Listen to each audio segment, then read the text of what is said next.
You know that one big goal you have, right? The one we all set maybe every January, full of fire and motivation, only to watch it just kind of fizzle out by February? We always think, oh, if I just had a better app or a better planner or just more willpower, this time would be different. But it rarely is. The thing is, the problem isn't the goal, and it's not the tool. It's actually way deeper than that. So today, we're going to dive into a completely different way of thinking about progress, one that isn't about what you do, but about who you become. Okay, so let's just start with the big question that we all face. Why is it that at the end of a really long day, the siren call of the couch and just endlessly scrolling on our phone is so much stronger than that new book sitting right there on the nightstand? I mean, we know which one is better for us, so why does the bad habit feel so comfortable? Well, it turns out our brain is kind of playing a little trick on us. And it all boils down to this one simple word: convenience. Think of your brain like a river. It's always going to flow along the easiest path, the one with the least resistance. Bad habits? They're like a pre-dug channel. They take zero effort to follow. So this isn't about willpower. It's not that you're weak or anything like that. It's just about your brain trying to save energy. And the real key, the big secret, isn't to try and force that river uphill. Nope. It's to actually reshape the landscape itself. So how in the world do we fight back against this powerful pull of convenience? Well, here's the twist. We don't. We just reverse it. We can use a set of what we'll call anti-laws, basically a toolkit for turning the tables on our own minds and making those bad habits inconvenient, unattractive, and just downright unsatisfying. This is where it gets super practical. Instead of just trying harder, you become an architect of your own behavior. Think about that phone addiction. To make it invisible, you don't just put it down, you literally leave it in another room when you're working. To make it hard, maybe you log out of all your social media apps after each use, forcing yourself to type in the password every single time.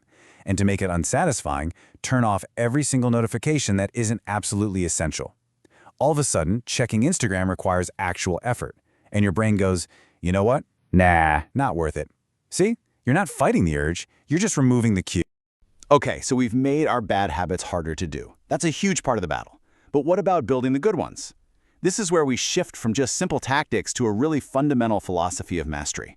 It's a move away from those flashy, intense, all-or-nothing efforts to something much quieter and, believe me, infinitely more powerful. And here is the fundamental split in how people think. Amateurs wait for motivation. They feel this big burst of inspiration, they go hit the gym for 2 hours straight, and they feel amazing, but then they don't go back for a week. The professional, on the other hand, understands that motivation comes and goes, so they just stick to the schedule. They show up and they do their 30 minutes, whether it's raining or shining, whether they're tired or energized. It's not about intensity, it's all about the relentless, steady rhythm of consistency.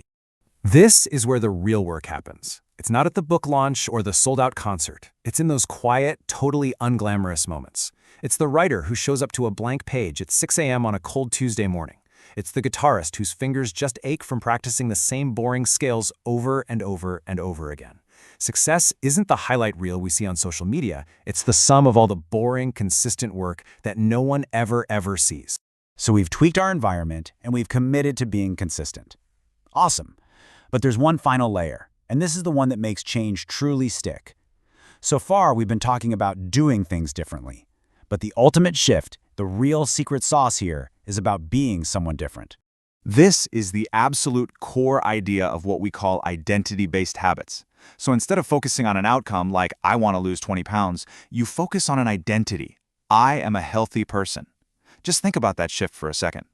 A healthy person doesn't have to force themselves to eat a salad or go for a walk. That's just what they do. The behavior becomes a natural expression of who they are, not a constant struggle against their old self. Let's use a classic example. A lot of people set the goal to run a marathon. And hey, it's a huge achievement. They train for months, they cross that finish line, and then what happens? Well, for a lot of them, the journey just ends. The running shoes go in the closet, the goal was achieved, job done. But what if the goal was never the marathon? What if the real goal was simply to become a runner? You see, for a runner, the marathon is just a Tuesday. They run the next week and the week after that because that's just who they are. Their identity isn't tied to some finish line. The identity is the journey. And you can apply this to everything. You don't just want to write a book, you want to become a writer, someone who sees the world in stories and shows up to the page every day. You don't just want to build a business, you want to become a builder, someone who just loves creating systems and solving problems. When you embody that identity, the actions take care of themselves. They stop being chores, they become expressions of who you truly are. So here's the most powerful way to think about all of this. Every single action you take is like casting a vote for the type of person you want to become. Meditating for just 1 minute, that's a vote for being a calm person. Writing one single sentence, that's a vote for being a writer. These tiny little votes, they accumulate over time, building this undeniable mountain of evidence of your new identity until you don't even have to think about it anymore. It just is who you are. So this whole journey to mastery, it's not about finding the perfect life hack or trying to muster some superhuman willpower. It's about the small, consistent votes you cast for yourself every single day. It's about reshaping your environment and, most importantly, reshaping your belief in who you can be. So the question I want to leave you with isn't what do I want to achieve? It's something way more fundamental. Who am I becoming? I hope you found this video enjoyable and informative. If you did, don't forget to subscribe to my channel for more amazing content just like this.